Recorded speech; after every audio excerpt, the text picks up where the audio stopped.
Hello' নমস্কাৰ জনাইছোঁ আপোনালোক সকলোকে মোৰ অন্য এটি ব্লগ ভিডিঅ'লৈ। আজি মই গৈ আছোঁ আমাৰ দেউৰী সাহিত্য সভা হৈছে, মানে আমাৰ দেউৰী সাহিত্য সভা হৈ আছে বাংগৰা দেউৰী গাঁও, মানে আমাৰ লখিমপুৰ ডিষ্ট্ৰিক্টৰ বিহপুৰীয়াৰ পৰা অকণমান যাব লাগে। চ' তালৈকে মই এয়া ধুনীয়াকৈ আমাৰ দেউৰীৰ ট্ৰেডিশ্যনেল ড্ৰেছ পিন্ধি মেকআপ চেকআপ কৰি মেলি ধুনীয়াকৈ ওলাইছোঁ। আজি বহুত বেছি মেকআপ মানে কৰিছোঁ, গম পায়ে আৰু ছোৱালী মানুহ অকণমান মেকআপ চেকআপ নকৰিলে বাৰু ভাল লাগিবনে।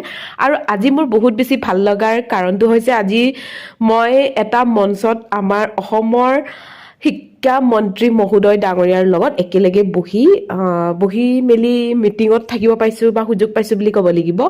চ' সেয়াই সকলোবোৰ ডিটেইলছত আপোনালোকক দেখুৱাম, বলক তেতিয়াহ'লে ভিডিঅ'টো ষ্টাৰ্টিঙৰ পৰা ষ্টাৰ্ট কৰোঁ, নহয়নে বাৰু?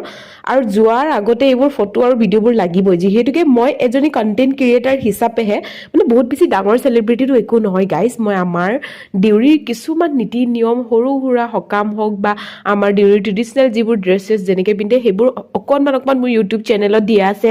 আগৰ পৰাই মই আমাৰ দেউৰীৰ বিষয়ে এইবোৰ ভিডিঅ' চিডিঅ' বনাওঁ।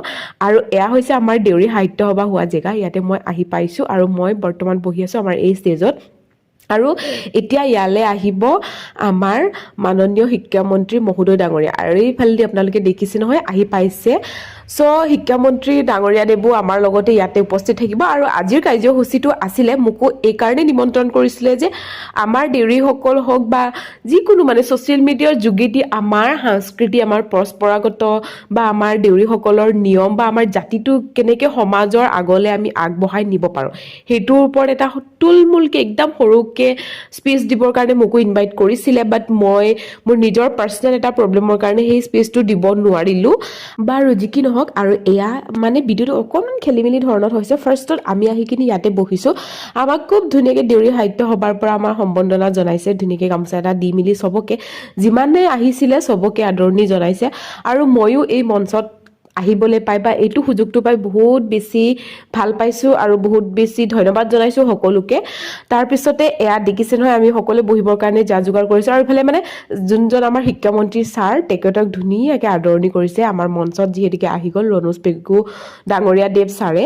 তো তাকে সকলোবোৰ আমি ইয়াতে ওচৰতে বহি যিহেতুকে চাইছোঁ। আৰু মই শিক্ষামন্ত্ৰী ডাঙৰীয়া দেৱক ওচৰৰ পৰা একদম ফাৰ্ষ্ট টাইম লগ পাইছোঁ আৰু একেবাৰে ওচৰৰ পৰা।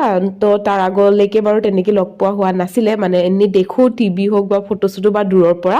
আৰু ইফালেদি ছাৰে অহাৰ লগে লগে আমাৰ দেউৰীৰ যোনটো কোৰাছ থাকে আদৰণি গীতটো গাই ধুনীয়াকৈ অনুষ্ঠানটি আৰম্ভ কৰা হৈ গৈছে।